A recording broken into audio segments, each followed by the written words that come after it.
먼저 이 부족한 자를 이 단위에 세워주신 하나님께 감사를 드립니다. 그리고 또 아울러 여기 우리 서목사님 또 이렇게 부족한 자에 이렇게 전하는 말씀을 듣고자 이렇게 많이 참석해 주셔서 아울러 또 감사를 드립니다. 제가 오늘 여러분에게 드리고 싶은 말씀은요, 우리가 늘 성경책을 많이 갖고 다니고 저 역시도 마찬가지였습니다.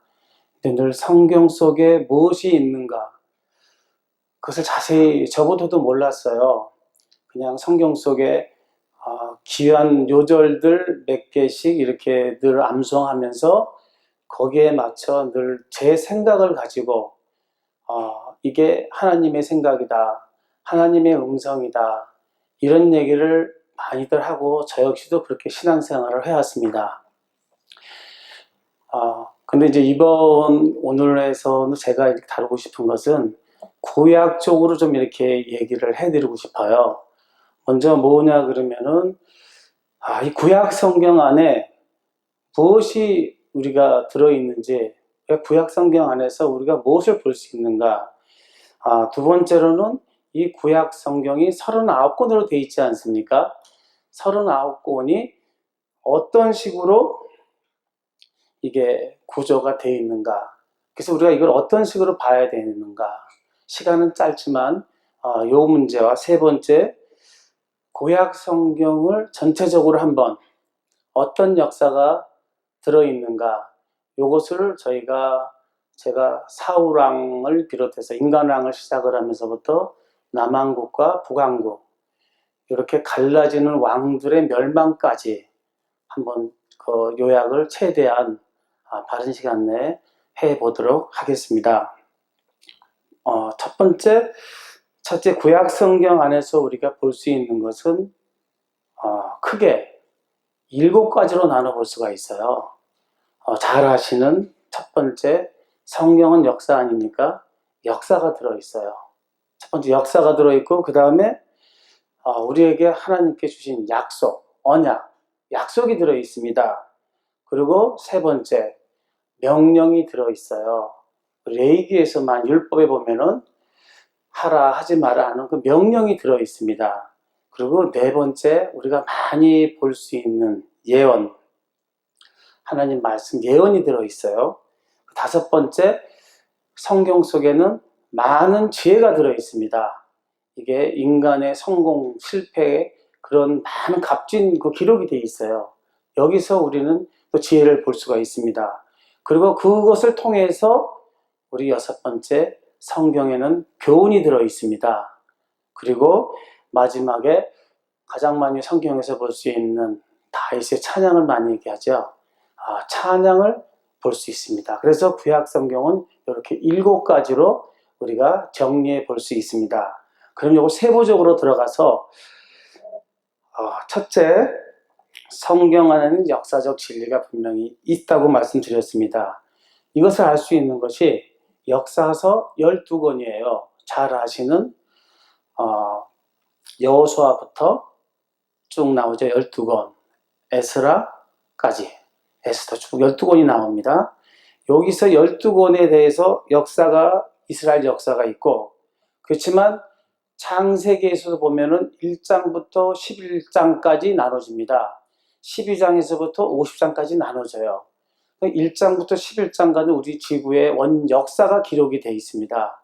여기도 역사가 볼 수 있고, 12장에서 50장까지는 우리 족장사, 아브라함부터 요셉까지 이어지는 이 족장사의 정확한 역사가 기록되어 있습니다. 그리고 우리가 이 오경에도 보면은 출애굽의 역사가 있어요.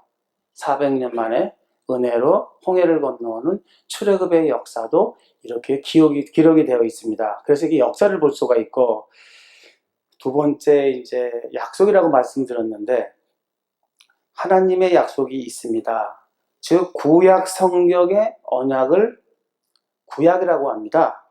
그 다음에 즉 이것을 신약의 약속이라고 하고, 하나님과 사람 사이에 맺어진 언약이라는 약속이 존재하고 있습니다. 이것을 우리가 좀 구체적으로 보면은 옛 언약, 이게 성경 속에 보면은 구약에 한 6가지 정도가 나와 있어요.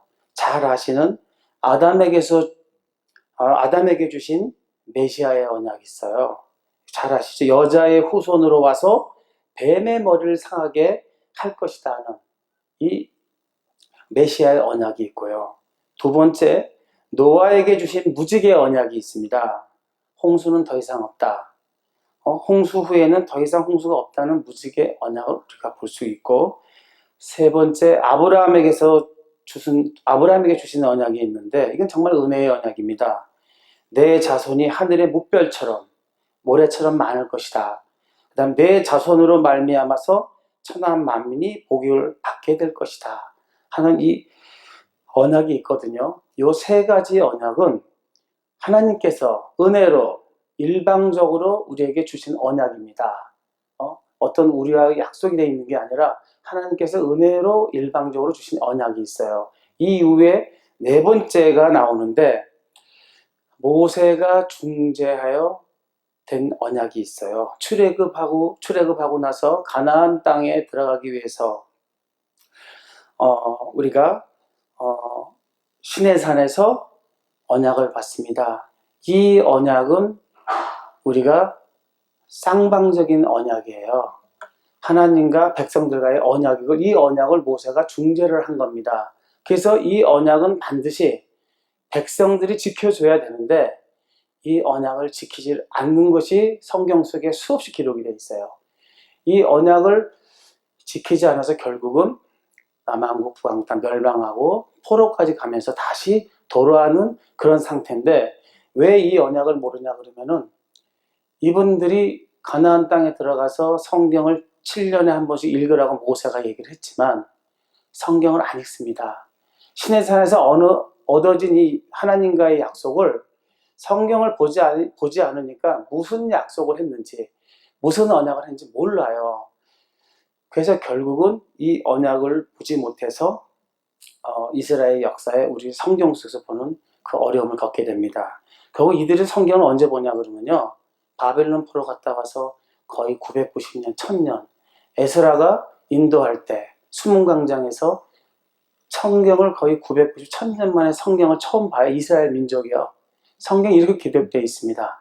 근데 이 약속을 읽지 않았기 때문에 이스라엘 역사가 그렇게 엄청난 어려움과 파국에 들어가는 모습을 볼 수 있습니다. 그리고 5번째, 다윗에게 주신 언약이 있어요. 이새의 줄기에서 다윗이 자신을 태어나 메시아로 오셔서 우리를 구원하게 될 것이다. 이 다윗의 언약이 있고요. 그 다음에 6번째, 때가 되면, 이건 에레미야 31장 31절에 볼 수 있어요. 때가 되면 이스라엘 집과 유다 집에 새 언약을 세우겠다. 이 6가지 성경은 우리 약속이 있습니다. 언약이라는 약속을 볼 수가 있습니다. 이렇게 설명을 드리고, 자, 3번째 명령이 있습니다. 명령에는 셋째, 하지 마라 하라는 명령이 성경에는 수없이 있어요. 근데 제가 이거를 미리 좀 말씀드리겠습니다. 아시는 분도 있을지 모르겠지만 성경을 볼 때 레위기인 율법이 있고요. 우리가 신약에서 많이 볼 수 있습니다. 바벨론 포로 갔다 와서 나오는 율법 613조가 있습니다. 이 613조가 있는데 요거로 인해서 신약에서 율법주의자라고 많은 다툼이 오고 있는 볼 수 있습니다. 그래서 유대인들은 이것을 하라는 명령이 248조가 있고 하지 말라는 명령 365조가 있어요. 그래서 이게 613조 율법을 갖고 있는데, 이것은 바벨론 포로 와서 연구를 한 겁니다. 연구를 해서 이것을 하나님 말씀을 행동 지침으로 만들어 버려요. 행동 지침으로 만들다 보니까는 결국 유대인들이 믿음을 형식적으로 만드는 그런 상태가 돼버립니다. 분명히 이것을 우리가 직접 하나님과 맺은 언약은 아니지만 이 613조에 깊이 들여다보면은 세상 종말까지도 우리가 계속 지켜야만 되는 것들도 상당수가 있습니다. 그래서 혹시라도 관심 있는 분은 614조 율법을 보시면은 아마 참고가 되실 거예요. 근데 어떠한 제약을 했냐? 이들은 이 율법을 가지고 안식일 날 900m 이상을 걸어가면 안 된다. 그 전까지는 걸어도 되는데 그 이상 걸으면 안 된다는 식으로 행동 지침을 만듭니다. 안식일 날 무화과 나무 2개 이상 들으면 안 된다. 이런 식으로 전부 다 이렇게 행동 지침을 만들어 놓은 겁니다. 그래서 우리 신약에서 보지만 예수님 그러시죠. 하나님 말씀은 없고 사람의 말만 존재한다고 얘기를 합니다. 그 신약 상태 거의 이렇게 유대인들이 열심히 했지만 하나님 믿는 열심이 아니라 하나님 잡는 열심을 갖고 이렇게 말씀을 왜곡시켜요. 연구를 해서. 그래서 그때 많이 나온 것들이 어떤 것들이냐면은 우리가 대체 잘 알 수 있는 탈무드, 이때 뭐 미드라시, 미시나, 게마라 이런 것들이 많이 있습니다. 이런 우리가 아는 것, 이것들이 전부 다 바벨론 포로에 가서 연구돼서 하나님 말씀을 많이 왜곡시켰던 것들이에요. 그래서 제가 여기서 이 부분을 말씀드리는 거고요. 그다음에 네 번째, 예언이 있다고 말씀드렸는데 성경에는 예언이 많이 있습니다. 분명히 기록될 때에는 예언이었어요. 근데 지금은 이미 성취되어 버렸습니다. 이 예언들이 성취되어 버려서 역사가 되어 버렸습니다. 우리 예언서 쭉 보면은 그런 것들이 과거 구약에 많은 게 성취가 되다 보니까 예언이 성취의 역사가 되어 버렸고요. 우리가 잘 알 수 있는 17개 예언서가 대표적인 거로 볼 수가 있습니다. 또 이 예언도 보면은 요한계시록에도 예언을 볼 수가 있고요. 복음서에서도 계시록 예언을 볼 수 있습니다.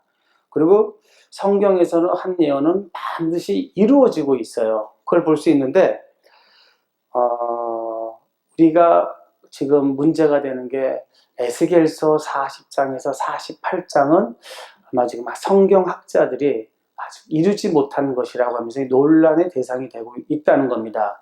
그거에 관심 한번 읽어보시고 이렇게 예언들이 수없이 존재하고 있고요. 다섯 번째, 지혜가 있습니다.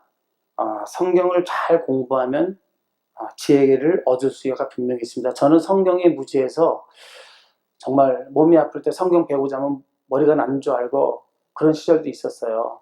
근데 정말 성경을 눈을 뜨고 보면서 정말 인생이 바뀌는 그러한 지혜를 얻었습니다. 근데 우리는 지금 지혜를 주시옵소서 하고 성경 안 읽어요. 그냥 기도만 해요. 지혜 주시옵소서 하는데 여기서 하나님이 가진 자에게 더 주신다는 말씀이 있어요. 이것이 곧 지혜의 말씀으로 보아야 되는 겁니다. 성경을 많이 읽다 보면 지혜 있는 자에게 문득문득 많은 게 쏟아져 내려옵니다. 그래서 이 성경의 가장 밑바탕에 그 바른 지식이 있어야만 더 많은 지혜가 얻어질 수 있다는 거예요. 그리고 이사야서에서 보면은 55장 2절에 보면 이런 말씀이 있어요. 양식 아닌 것에 은을 달아주지 말고 배부르게 못할 것을 헛수고하지 말라고 이렇게 말씀을 볼 수 있습니다. 대표적인 예입니다, 이게. 그리고 정말 하나님 말씀을 통달하면은 완전히 알 수는 없습니다. 근데 지혜가 얻어지는 것을 분명히 말씀에 충만한 사람은 느껴집니다. 그리고 여섯째, 우리가 값비싼 대가를 지불하고 나면 인생에 참 교훈이 들어있어요. 성경은 인간들의 성공 실패, 끝없이 이어지는 이야기들입니다. 대가를 충분히 엄청난 대가를 지불하고 남은 교훈들이 있어요. 특히 왕조사를 보게 되면은 엄청난 그런 잘못된 것을 볼 수 있을 겁니다. 왕들부터 일반 사람들부터 하나님에게 배교하고 여러 가지 벌칠 때 그 얼마나 그 값진 그 죽음에 이르렀고 심지어는 대를 이어서 처벌을 받는 그런 역사적인 사실이 있거든요. 이거는 우리가 지금 이 시대 2000년 후에 기록으로 보는 거거든요. 우리가 대가를 치르지 않고 기록으로 우리가 볼 수 있는 것들인데 이것을 성경 속에서 우리는 찾아볼 수가 있습니다. 그래서 이 성경에서 이 대가를 지불하고 남은 교훈을 통해 이 시대의 지혜를 얻어야 한다고 아주 말하고 싶고요. 일곱 번째, 찬양이 있습니다. 특히 제일 많이 나오는 것이 다윗의 찬양이에요. 다윗은 고난 속과 기쁨 속에서 늘 찬양하는 모습을 성경 속에서 볼 수 있습니다. 그래서 구체적으로 이렇게 말씀드리면은 먼저 성경 속에는 역사와 약속과 명령과 예언과 지혜와 교훈과 찬양이 있다는 거, 이것을 우리가 구조적으로 알아야만 조금씩 성경을 보는 눈이 열릴 수 있습니다. 그리고 제가 두 번째, 이 구약 성경이 어떻게 구성이 되어 있는가, 이것을 알아야 성경 보기가 좀 쉬워지거든요. 잘 아시겠지만 율법서 5권입니다. 역사서 12권이에요. 찬양서 5권입니다. 이게 시가서라고 하죠. 욥기, 시편, 잠언, 전도서, 아가서, 요 5권, 예언서 17권, 총 39권으로 구성이 되어 있습니다. 근데 요게 성경에서 이 출애굽하여 시내 광야에서 3개월 만에 도착을 해요. 이것이 출애굽기 19장 1절에 기록되어 있습니다. 그리고 시내 광야에서 12개월 5일 정도 거주하고, 이때 성막을 다 만들고 떠났는데 바란 광야를 거쳐 시인 광야에서, 이 바란 광야에서 가네스 바나에서 정탐꾼을 올려보낸 것으로 인해서 돌아서게 되죠. 그래서 시인 광야에서 38년을 머무르는 모습을 성경 속에서 볼 수가 있습니다. 그래서 먼저 우리가 율법서 5권을 이렇게 분석을 해보면요, 우리가 창세기 하면 창세기가 제일 먼저 써진 거로 보시는데, 성경 속에서 가장 먼저 써졌다고 볼 수 있는 것이 레위기입니다. 시내산에서 직접 하나님께 받은 것이 레위기 율법과 그 다음에 성막 짓는 거, 십계명을 받은 거예요. 그래서 율법서 5권 중에 가장 핵심이 레위기로가 볼 수 있는데, 이 레위기는 시내산에서 구원받은 후에 제사장으로 선택된 백성답게 거룩하게 사는 법칙이에요. 출애굽할 때 이스라엘 백성을 하나님께서는 그냥 데리고 나온 게 아닙니다. 정말 그 400년의 종처럼 살았지만 하나님께서, 그리고 아들이 나게 되면은 나일강에 던져져서 한 50년 정도면은 이미 대가 끊기는 그 민족이에요. 그 민족들을 하나님께서는 제사장의 나라로 끌고 나왔어요. 그게 출애굽기 19장 5절 6절에 나와 있습니다. 이렇게 해서 제사장의 나라로 섬기기 위해서 주신 것이 그 레위기 율법이에요. 제사 지내는 방법부터 어떻게 우리 여러 가지 가나안 땅에 들어가서 총체적으로 어떻게 살아라 하는 것, 이것이 거룩하게 사는 법칙을 준 겁니다. 그래서 우리가 레위기를 지키면은 이렇게 구원받는 게 아니라 구원은 은혜로고요. 이 구원받은 사람이 생명을 얻고 평강을 얻는 율법을 지키면은 복을 받는다는 것입니다. 율법은 우리가 지키면 복을 받고, 안 지키면은 저주를 받습니다. 그래서 자꾸 혼동하기 쉬운데, 구원은 은혜로 받습니다. 근데 자꾸 이 율법을 착각하는 사람들이 많이 있거든요. 근데 이것은 우리가 지키면 복을 받고 안 지키면 저주를 받는 법이에요. 그래서 이것을 기준으로 해서 민수기라고 이제 5권 중에 민수기가 있지 않습니까? 민수기는 우리가 성경을 읽어보면은 광야에서 이 레위기의 율법 갖고 살아가는 그 모습입니다. 근데 이게 민수기, 사람의 수를 2번 세웠어요. 처음 출애굽할 때 한 번 씌웠고, 출애굽 1세대를 씌웠고, 그 다음에 모압 평지에서 1세대가 다 죽고 또 다시 인구를 세봅니다. 2세대를. 그래서 보통 이것을 민수기라고 하거든요.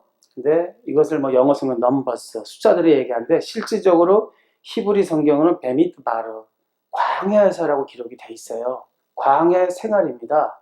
그래서 요거는 광야에서 레위기처럼 레위기를 가지고 생활하는 모습을 그려놓은 것이고, 그 다음에 신명기라고 있습니다. 신명기는 광야 생활을 다 끝낸 후 모세가 율법을 모압 평지에서 1세대는 다 죽었어요. 이미. 그 2세대, 이미 2세대한테 다 출애굽을 모르지 않습니까? 그런 세계를 전부 다 광야 40년사를 2세대한테 설명을 합니다. 세 부분으로 나눠지는데요. 설명하는 부분이고, 그 다음에 레위기인 율법을, 레위기 보시다가 이 신명기를 보시면은 자꾸 같은 말이 번복되어 있습니다. 또 나온 게 또 나오고 또 나온 게 또 나오는데, 이것을 모세가 레위기의 법조문들을 설교식으로 알기 쉽게 풀이해 놓은 거예요. 해석해 놓은 거예요. 그래서 신명기자를 한문으로 보면은 납신자, 잔나비 신자, 원숭이 신자 써놓거든요. 근데 이 신자는 옥편을 자세히 보시면 되풀이할 신자도 있습니다. 그래서 율법을 재해석한 거예요. 그래서 신명기하고 레위기가 다시 반복되는 부분이 많이 나와 있는 것을 볼 수 있습니다. 그래서 신명기는 세 부로 나눠지는데 1장 1절에서 4장 한 43절까지는 모세가 광야 40년사를 회고하면서 2세대에게 얘기를 해주는 겁니다. 그 다음에 이제 그 이후에 4장 44절부터 28장 68절까지는 레위기를 아주 쉽게 설교식으로 재해석해서 레위기와 신명기를 보면은 신명기 책이 굉장히 부드럽게 되어 있어요. 이해하기도 쉽게 되어 있고 그렇게 해석이 되어 있고, 그 다음에 29장 34장은 모압 평지에서 율법을 추가해 놓은 겁니다. 그래서 이렇게 신명기라는 것은 레위기에 연속해서 다시 쉽게 설명해 놓은 거라는 것이고요. 그럼 출애굽은 뭐냐? 자, 값없이 은혜로 구원받아 홍해를 건너서 시내산에서 언약을 맺게 된 역사적 과정을 이렇게 설명해 놓은 거예요. 한마디로 요약하면은요. 과정을 얘기하는 것이고, 그럼 창세기는 무엇을 얘기하느냐? 우리와 언약을 맺은 분이 누구신가? 그분은 천지를 창조하고 타락된 인간을 홍수로 심판하셨습니다. 또 이후 약속을 믿지 못해 또 백성들은 바벨탑을 쌓죠. 이때 또 하나님께서는 언어를 혼잡시켜가지고 온 지면을 흩어버립니다. 그 흩어버린 자 중에서 하나님께서 아브라함을 부르고 야곱을 부르고 구원하신 분, 그 역사가 기록되어 있어요. 그래서 율법서 5권은 한 가지 책으로 이렇게 연결돼서 레위기를 중심으로 해서 연결될 책입니다. 이것을 일단은 중심으로 갖고 성경을 보면은 좀 보기가 쉬워집니다.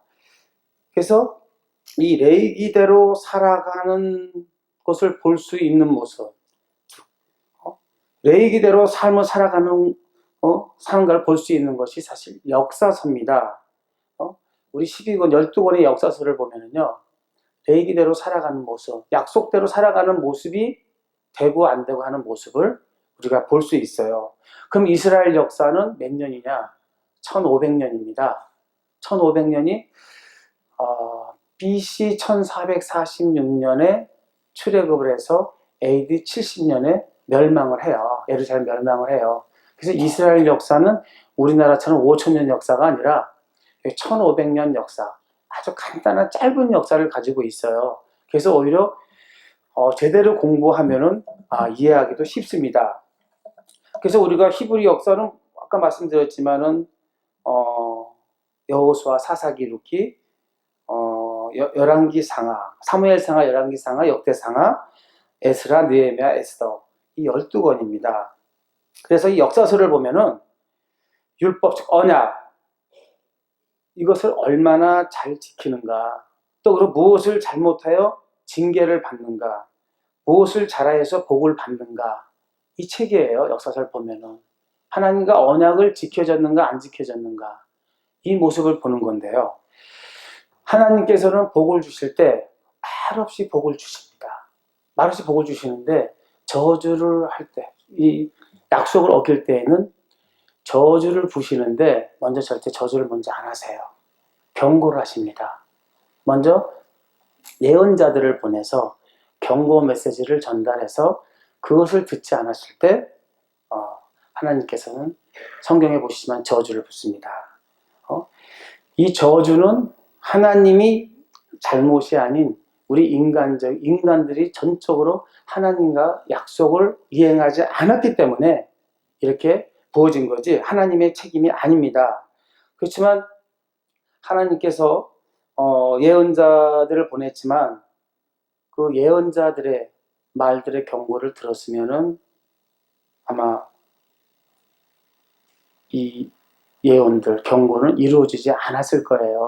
수없이 우리 선지자서나 엘리야나 엘리사가 많이 와서 수없이 경고했지만 이스라엘 역사를 보면은 어느 백성도 그 예언자들의 얘기를 듣고 회개하지 않았어요. 다 때려 죽이던가 아주 힘들게 해서 그렇게 하나님의 말씀을 받아들이지 않았다는 게 그 역사입니다. 그래서 이렇게 구조가 되어 있는데요. 우리가 구약 성경을 제대로 보시려고 하면은 우리가 지금 성경책대로 이렇게 보시면 사실 어려워요. 어려운데 구약을 전반부와 후반부를 나눌 수가 있습니다. 창세기를 비해서 율법도 5권으로 해서 역사서로 이어집니다. 전반부가. 근데 역사서에도 보면은 12권 중에 에스라, 에스더, 느헤미야 이런 것들은 바벨론 포로 이후에 기록이 돼요. 그러니까 3개 정도가요. 그러니까 그 외에 9개 역사서가 이어지면서 에레미야, 에가로 해서 일단 바벨론에게 멸망돼서 전반부가 끝납니다. 에레미야, 에가에서. 그 다음에 또 성경을 반으로 나눠주면 후반부에는 뭐냐 그러면은 바벨론 파로에 가서 성경들이 기록이 돼요. 그게 제일 먼저 시작이 다니엘서입니다. 다니엘도 바벨론에서 이루어진 것이고 에스겔도 전부 다 바벨론 쪽에서 포로로 갔던 사람들입니다. 바벨론 포로 때 에스겔은 1차 포로, 다니엘이 1차 포로, 에스겔은 2차 포로 때 잡혀간 사람들이거든요. 거기서 이제 이루어진 거예요. 그러면서 이 역대 상하가 이제 그 사이에 끼면서 에스라, 우리 선지자서 학기야 스가라가 17개 중에 바벨론 포로 이후에 기록된 겁니다. 17개 중에서 15개는 포로 전이고 바벨론 포로 후에 학계와 스가랴서가 권면하지 않습니까? 이렇게 돼서 느헤미야, 말라기로 해서 구약이 두 부분으로 이렇게 나눠져야 성경을 볼 수 있어요. 근데 지금 저희가 이렇게 된 것은 그냥 순으로 이렇게 책으로 이렇게 적혀졌기 때문에 성경을 보시고자 하는 분들은 이렇게 배열을 나눠서 전반부, 후반부 나눠서 성경을 보게 되면은 확실히 쉬워질 거라고 봅니다. 그래서 제가 간단히 말씀드렸지만 대체적으로 그러면 성경을 구약 성경에는 어떤 것이 있는가를 한번 좀 이렇게 요약을 해드리겠습니다. 자, 제가 아까도 말씀드렸지만 구약의 역사는요 한마디로 인간 실패의 역사예요. 인간 타락의 역사라고 할 수 있습니다. 하나님하고 약속을 전혀 지키지 않은 그런 상황이에요. 우리 창세기에 보면 아담이 에덴 동산에서 타락을 하였지만 그래도 하나님께서는 하나님의 긍휼을 입어서 선악과를 따자마자 당장 죽게 하신 것이 아니라 자녀를 생산할 수 있는 기회를 주십니다. 하나님께서는요. 그리고 또 가인과 아벨을 낳고 가인이 아벨을 죽인 사건 이후에도 또 셋을 낳고 800년을 지내며 자녀를 낳아 상당간 죽음의 죽음 기간이 유예가 되는 모습을 있었어요. 죽은다고 했었죠. 선악과 열매 따면 죽은다고 했지만 하나님께서 성경에서 800년 정도 더 자식을 낳으면서 상당 기간 동안 우리가 죽는 기간을 유예시키는 모습을 볼 수가 있습니다. 그 6장에서 보면은 사실 우리가 홍수가 오게 된 원인이 가장 무엇이냐 하면요. 하나님께서는 도덕적 타락을 말씀하셨어요. 6장에 보면은 도덕적 타락이 난무해서 홍수가 오십니다. 하나님이 한탄하십니다. 인간을 만든 거에 대해서. 가장 하나님이 싫어하시는 게 도덕적 타락이에요. 그래서 왜 에덴 동산에서 하나님께서 흙으로 아담을 짓지 않았습니까? 수없이 만들 수 있었어요. 근데 왜 그렇게 했어요? 성경은 이렇게 얘기하고 있습니다. 경건한 자손을 만들기 위해서. 많이 만들 수 있죠. 경건한, 말라기서에게 나오고 있어요. 경건한 자손을 만들기 위해서. 그래서 아담을 만들고 아담의 속에서 뼈에서 하를 만듭니다. 하나님의 신비의 법칙이요. 하나에서 둘을 만들어요. 그래서 다시 둘이 합쳐서 하나가 나옵니다. 그렇게 나오지 않습니까? 남녀가 합쳐서. 이러한 하나님의 신비의 법칙이 우리는 지금 늘 이렇게 진행되다 보니까 이걸 그냥 당연시 하는데 창조의 역사는 하나님께서 인간을 그렇게 빚으셨어요. 그리고 말라기서 말라기 선지자는 경건한 자손을 얻기 위해서 그렇게 하셨다고 성경은 기록하고 있습니다. 근데 창세기 6장을 볼 때 완전 도덕적 타락이에요. 힘센 사람들이 마음껏 자기 남의 여자를 취합니다. 남의 여자를 다 취해서 그런 타락적인 것을 보고 하나님께서 심판으로 노아의 8가족을 구원하셨죠. 근데 이제 다시 또 바벨탑을 쌓아 하나님께 대적하다가 언어를 혼잡하셔서 버리시지 않고 흡산 중에 아브라함을 선택하시고 천하 만민의 복을 받을 수 있는 길을 마련하셨습니다. 즉 아브라함, 이삭, 야곱, 요셉까지 믿음이 유지되어 오는 모습을 성경에서 볼 수 있어요. 애굽에 가서 말씀처럼 백성들은 번창하였지만 애굽에 가서 완전히 애굽 사람처럼 타락이 되어버렸습니다. 이게 성경에서 이렇게 얘기를 하고 있어요. 그렇지만 400년 동안 그 모습에서 하나님은 언약을 약속을 하셨거든요. 그때 그들의 한 50년에서 70년 정도 남았던 그 신음에 이제 대가 끊어지는 그 시대에 하나님께서 그 신음소리를 듣고 모세를 보내 애굽에서 건져내셨어요. 건져내셨는데 이 건져내셔서 여호수아 이후 사사시대에 그 구약에 한 300여 년 정도 종교 암흑기가 옵니다. 이 사사가 우리가 성경에 한 12명 정도 나옵니다. 대표적 기드온도 있죠. 운니엘. 또 이렇게 사사들이 있다. 정말 타락해서 안 되니까 하나님께서는 삼손은 사사지만 나시린이에요. 나시린은 하나님께서 대략 한 30년 전부터 준비를 해서 태를 열지 못하는 여인을 찾아가서 태문을 열면서 서약을 받고 태어나게 하시는 것이 나시린입니다. 그 중에 한 사람이 이 삼손이었어요. 삼손의 이름은 작은 태양인데 결론은 우리가 나시린이 해서 안 될 그 3가지 종목을 삼손은 다 합니다. 나시린은 머리에 삭도를 대면 안 되고, 그 다음에 독한 술을 먹으면 안 되고, 그 다음에 독한 술 먹으면 안 되고, 그러니까 시체를 만지면 안 돼요. 근데 우리가 삼손을 보게 되면은 다 하죠. 기생집에 가서 그 모습을 다 보여주고, 그 다음에 술도 수없이 먹고, 시체에서 꿀도 볶고, 시체 뼈다구 갖고 사람을 쳐서 수많은 사람을 죽이는데, 저도 어릴 때는 삼손의 대단한 그 힘에 대해서 부러웠었어요. 성경의 깊이를 보면 이 사람은 나시린으로서 해서는 안 되는 일들을 다 했습니다. 결국은 그래서 삼손은 눈이 뽑히고 지하 연자맷돌에서 눈이 뽑히는 그런 신세로 정말 하나님이 정말 큰 태양과 같은 사람으로 쓰려고 했는데 그걸 지키지 못하는 모습을 역시 성경에서 보여주고 있습니다. 그 이후 사무엘도 우리가 나오죠. 그 엄청난 사무엘이 나왔어요. 참 사무엘이 리더십, 굉장히 이스라엘의 지도자로 크게 부각된 사람인데 이분도 자식 둘이 판사로 가서 뇌물을 받지 않습니까? 뇌물을 받고 결국은 그 원인으로 인해서 하나님이 하나님 자리를 물러납니다. 사무엘이 막 아니라고 하지만 하나님께서 네가 아니라 나를 물러나게 하는 거다 하면서 하나님 허락하시죠. 이때 이제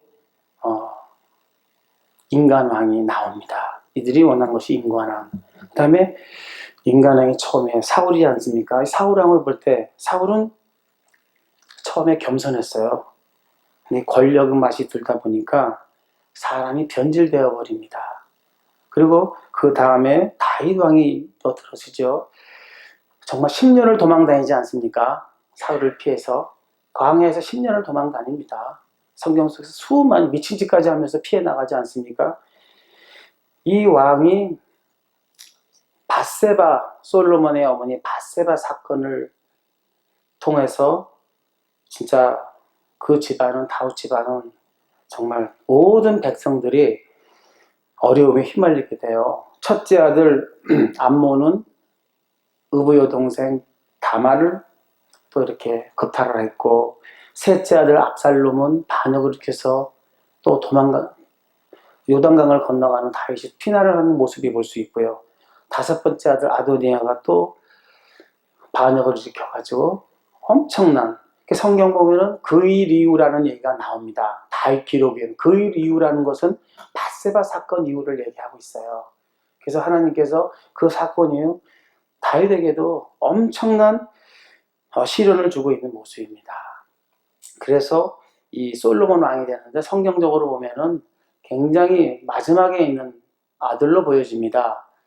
마지막 아들로 이렇게 보여지는데, 이 솔로몬은 사실 어렵게 다섯째 아들 아도니아가 반역하는 상황에서 어렵게 왕으로 등극합니다.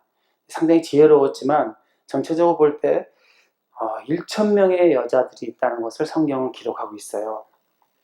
그래서 그 여자들에게 예루살렘에서 산당을 다 지어줍니다. 있는 산당을 다 지어주다 보니까 어떤 문제가 나느냐, 예루살렘이 완전히 예루살렘 어떤 상황이 뭐냐면 종교 박람회장이 돼요. 이단 종교로 아주 박람회장식으로 온통 이 솔로몬이 그러한 역할을 했습니다. 자기 부인이 지어주는 신은 다 지어주는 거예요, 산당을요. 그런 문제가 나는 모습을 보고, 그래도 하나님께서는 나타나셔서 두 번을 경고합니다. 솔로몬한테. 경고하지만 듣지 않아요. 그렇지만 하나님께서는 아버지인 다윗을 보고 그때에는 나라를 찢지 않고 자식 때 나라를 찢는다는 그 얘기를 하십니다.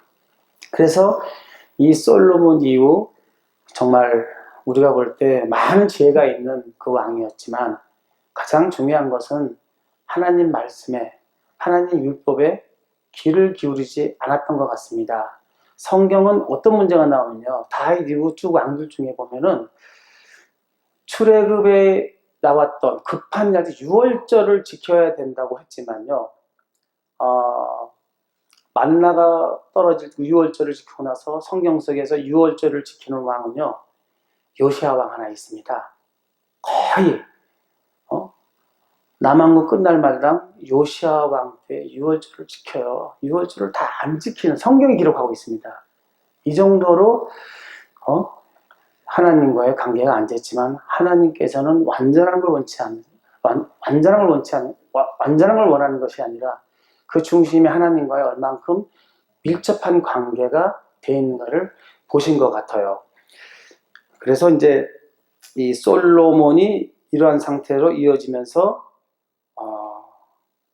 1,000명의 여자 중에 얻은 아들이 하나 그 대를 잇는데, 그게 이제 남왕국 첫째 왕 르호보암입니다. 르호보암인데 이 사람도 지혜롭지 못하고, 성경에 나오죠. 백성을 공경하지 못하고 그 상황 속에서 그 젊은 사람들의 이야기를 듣고 결국은 나라가 쪼개지고, 북왕국에는 솔로몬의 신하였다가 솔로몬을 피해서 애굽으로 피해왔던 여로보암이 일대 왕으로 등극하는, 솔로몬이 이렇게 나라가 갈라지는 모습을 볼 수 있습니다. 그럼 제가 시간상 중요한 거 남왕국, 북왕국 이렇게 그 부분만 좀 이렇게 왕들을 좀 소개해 볼게요. 남왕국에 우리가 특히 잘 알아야 될 것은, 성경을 보면은 남왕국, 북왕국 막 섞여 있습니다. 섞여가지고 잘 정리가 안 되면은 또 같은 왕 이름도 막 있어요. 그리고 남왕국의 왕은 20명이고 북이스라엘 왕은 19명이에요. 그래서 이렇게 이름도 같은 것도 있고, 상당히 성경이 그 왕대로 이렇게 정리가 안 돼 있습니다. 근데 우리가 특히 남왕국에서 잘 알아야 여호사밧, 네 번째 왕인데요. 이 왕은 하나님을 의식하고 있지만 아주 분별력이 없었어요. 엄청난 실수를 합니다. 북왕국에 아마 다 아실 거예요. 아합과 이세벨의, 아시죠? 아합과 이세벨. 얼만큼 이게 악한 사람들 아니었습니까? 그 딸이 하나 있었어요.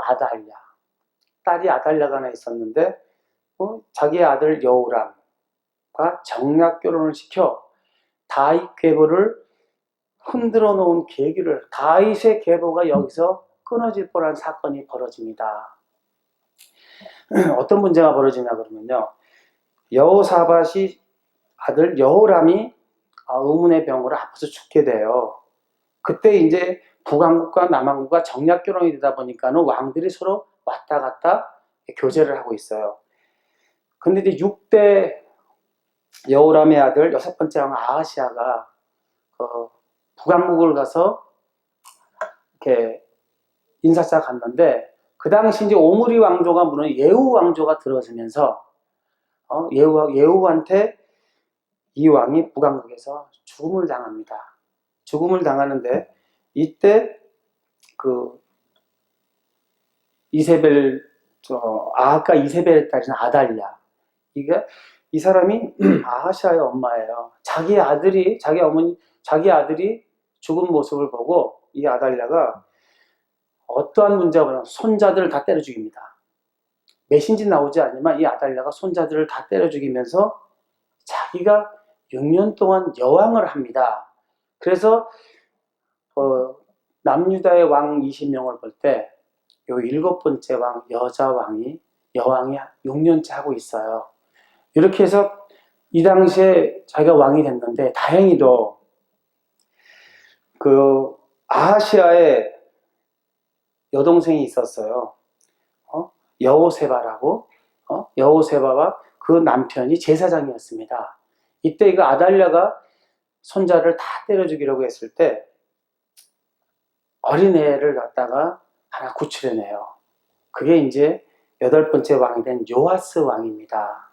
요아스 왕이 그래서 가장 어린 나이 7세 때 이 제사장이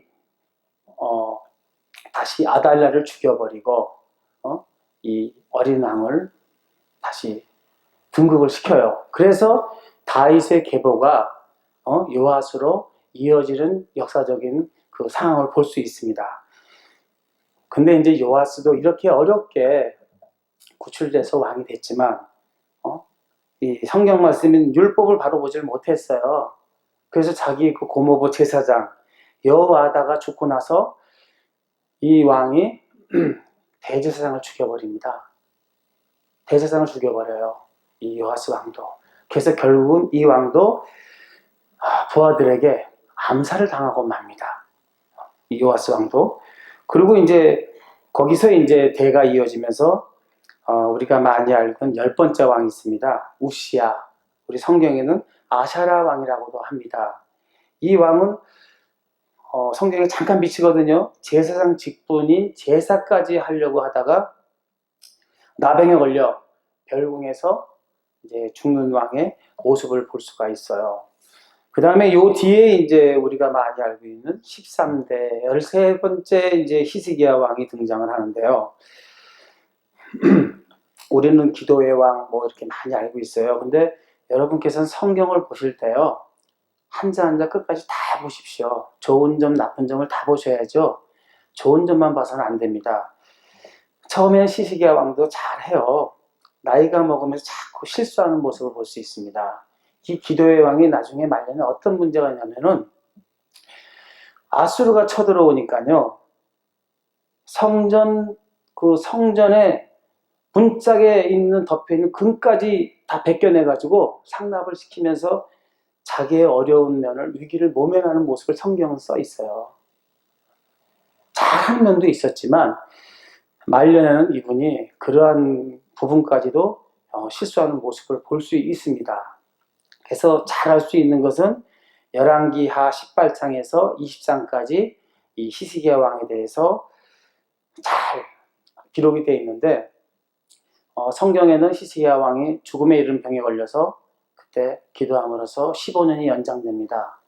그때까지 히스기야는 자식이 없었어요.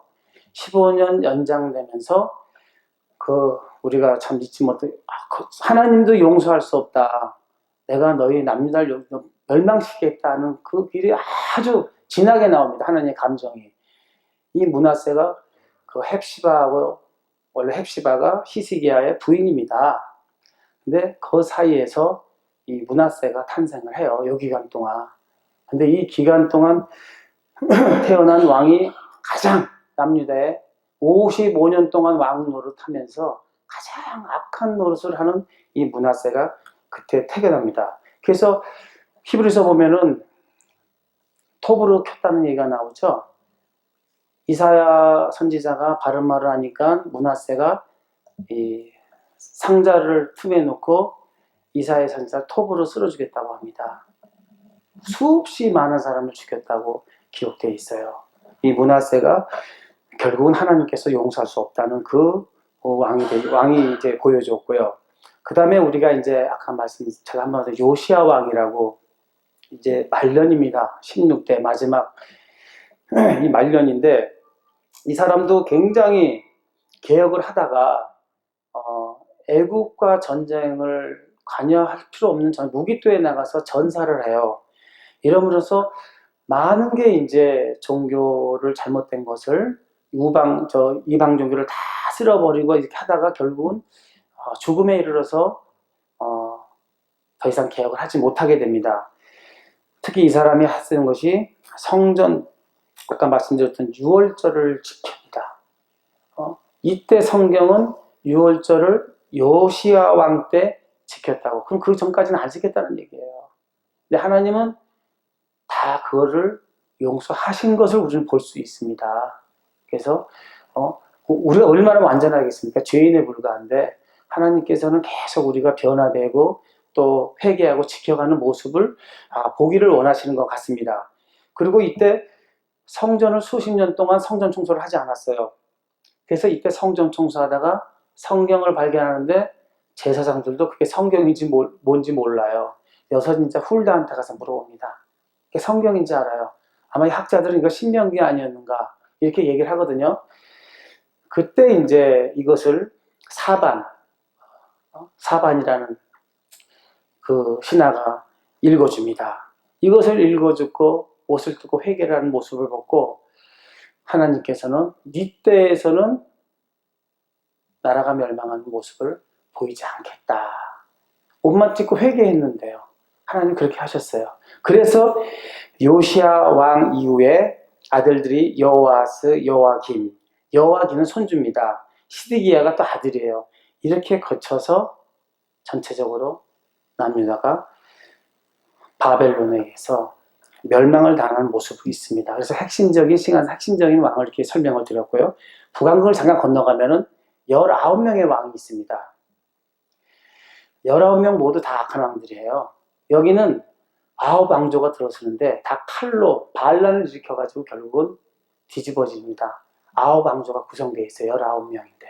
그래서 전부 다 악한 왕이었고 이때 이제 아까 말씀드린 아합 왕 때 하나님께서 너무 타락된 모습을 보고 도저히 되지 않겠다 해서 엘리야를 보냅니다. 엘리야를 보내도 듣질 않아요. 영감이 갑절된다고 나와 있죠. 엘리사를 보내도 회개하는 모습이 없고 계속 타락합니다. 그러니까 이때 하나님께서 열왕기하 14장으로 넘어가 보면 760년이 되었어요. 하나님이 이렇게 계속 관계하시니까 760년이 되어도 변화가 없자 여기서 요나서가 처음 나옵니다. 40일이 지나면은 니느웨가 멸망한다고 하죠. 그게 뜬금없이 보낸 게 아닙니다. 요나를. 너무나 이게 북왕국 자기 민족들이 듣지 않으니까 어디 한번 요나 한번 니느웨에 보내보자.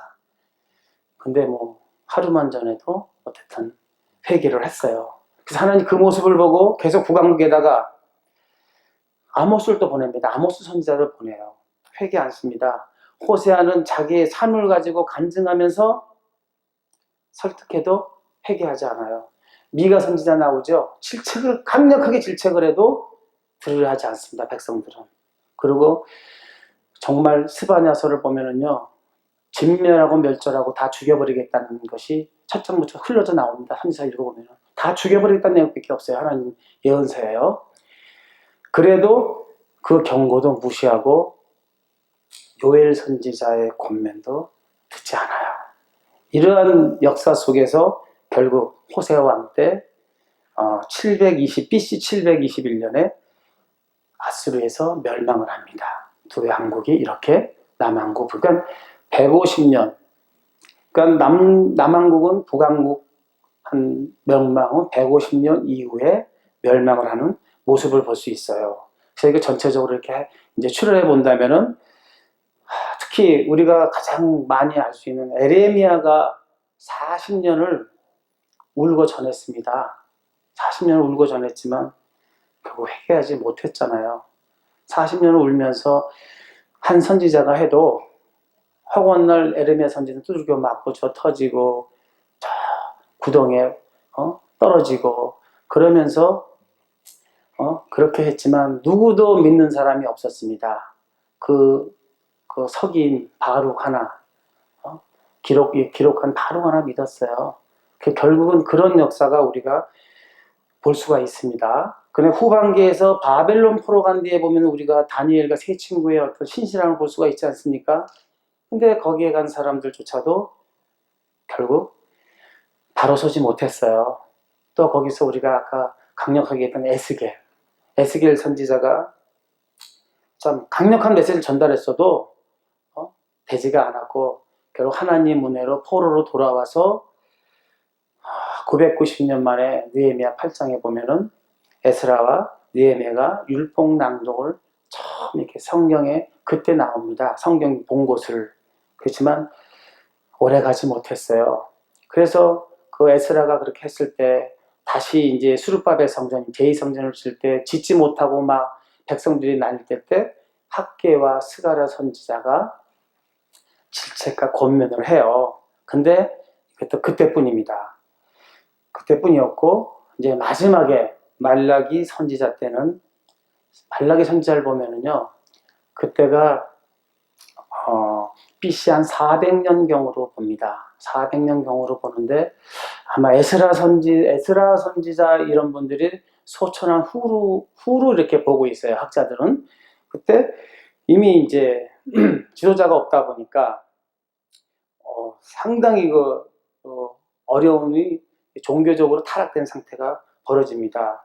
그때 이제 처음에 하나님이 그래요. 말했어요. 내가 너희를 사랑했는데 백성들은 그러잖아요. 하나님이 우리를 언제 사랑했습니까? 대들은 시작하면서 말라기 시작을 합니다. 하나님에게 대들면서 언제 사랑했느냐? 이런 모습에 하나님께서는 레위와 시내산 맺은 언약이 있습니다. 시내산에서 맺은 언약을 너희 백성들이 깨버렸다 하면서 정말 기가 막혀 하셔서 떠나시는 게 말라기의 전체적인 배경이에요. 그래도 하나님은 미련이 남으셔서 엘리야를 보내신다고 하시죠. 한마디로 이렇게 구약 성경 전체를 본다면은 인간 타락의 역사임을 볼 수 있습니다. 정말 우린 죄인일 수밖에 없고 하나님만이 약속을 지켜요. 하나님만이 안타까워하시고 근데 우리 인간들은 그것을 바라보지 못하고 가장 중요한 것이 하나님의 약속된 책을 안 봤다는 거죠. 그걸 보지 않고 자기가 자기 하나님, 자기 생각의 하나님을 그 당시에도 그렇게 믿고 이방신들을 따랐던 것으로 보입니다. 이후 이제 떠나면서 400년 동안 하나님은 말씀 안 하세요. 이것을 신학자들은 신구약 중간시대라고 얘기를 하고 있는데요. 유대인들은 이 기간 동안 정말 엄청난 시련을 겪습니다. 쉽게 해서 하나님에게 맷돌질을 당해요. 이때 나오는 것이 어떤 것이냐? 다니엘서 11장에 보면 남방왕 부왕강 나옵니다. 이게 세계사에 나오는 150년 전쟁사예요. 150년을 애국과 아수리아하고 셀주스하고 그 가나안 땅을 놔두고 150년을 왔다 갔다 하면서 전쟁이 벌어져요. 예수님의 비유가 거기 나오죠. 땅속의 보화. 그 당시에는 숨길 수 있는 것은 여자를 숨길 수도 없는 거고요. 보물을 다 땅속에 숨겨놨어요. 땅속에 숨기다 보니까 그때 400년사에서 이 예수님의 비유장들이 예견이 되는 겁니다. 이때 400년 동안 이렇게 단절되면서 이스라엘은 엄청난 문제가 돼요. 그래서 한 가지 더 추가 말씀드린다면은 구약에는 여자는 사람 대우를 받지 못했습니다. 남자만 숫자를 세지 않았습니까? 근데 신약 성경 보면은, 서신서에 보면은 로드리게 어머니의 신앙을 보면 나오지 않습니까? 그리고 신약에 대해서는 어머니가 유대인이면은 유대인이에요. 아버지가 유대인이면 아버지가 아닙니다. 어떤 문제가 벌어졌냐면은 이때 그 400년사 때 전쟁사에서요. 여자들이 엄청난 전쟁에 여자들 피해 보지 않겠습니까? 너무나 150년 사이에 많은 피해를 보다 보니까 여자가 자식을 낳는데 그 자식이 누구 자식인지 몰라요. 그 정도로 이 북의 사회가 목의 사회로 변하면서 엄청난 시련을 받습니다. 그러면서 그때 그 시대 이스라엘에서는 어머니가 이스라엘 사람이면 유대인이면 유대인으로 바뀌게 됩니다. 이 400년사를 보시게 되면은 엄청난 시련이 겪어져요. 이렇게 되면서 이제 400년을 마치면서 우리가 신약 성경을 보게 되면은 이제 세례 요한이 광야에서 회개하라고 외치면서 예수님 오심을 사실 볼 수가 있어요. 그래서 제가 이렇게 시간이 이제 정해졌기 때문에 대충 구약을 한번 이렇게 요약을 해드렸거든요. 근데 결론적으로 제가 낸다면은 사실 이 시대에 우리 신앙인들은요, 이 믿음을 가진 사람은 믿어야 할 것을 믿어야 합니다.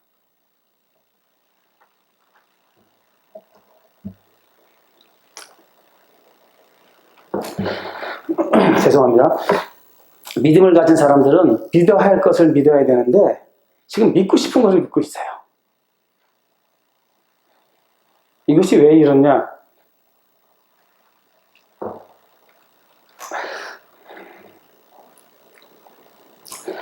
말씀에 바른 지식이 없어서 그래요. 말씀에 바른 지식이 없기 때문에 자기 하나님을 갖고 내 판단에서 내 착각 속에서 내가 믿고 싶은 것만 믿으려고 합니다. 정말 성경 속에 이 역사를 다 내 것으로 만들어 무엇을 믿어야 될 것인가를 우리가 바로 알아야 되는데 이것을 모르고 있어요. 그래서 이 성경이 그만큼 중요하다는 겁니다. 하나님 앞에 우리가 진짜 제사장입니다. 우리가 만약에 제사장이에요. 하나님 바로서라면은 이 성경 말씀을 내 것으로 얼마만큼 만드냐에 따라서 각자의 믿음의 분량이라고 저는 얘기하면서 오늘 이 시간을 마무리하겠습니다. 감사합니다.